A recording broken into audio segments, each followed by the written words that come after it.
Hello and welcome to another ScienceMan digital lesson.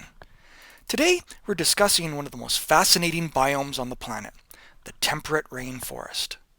Temperate rainforests are a rare biome, occurring in only a few areas of the world. As seen here on this map in green, the distribution is worldwide, but only in a very few select places. What makes this biome so incredible is its ecology.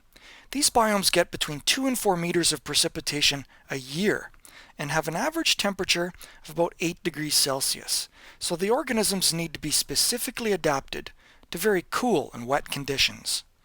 While often known for distinctive species such as Douglas fir, western red cedar, grizzly bears, and salmon, the wildlife of these forests is actually incredibly diverse, containing tens of thousands of species, and probably thousands that have yet to be discovered.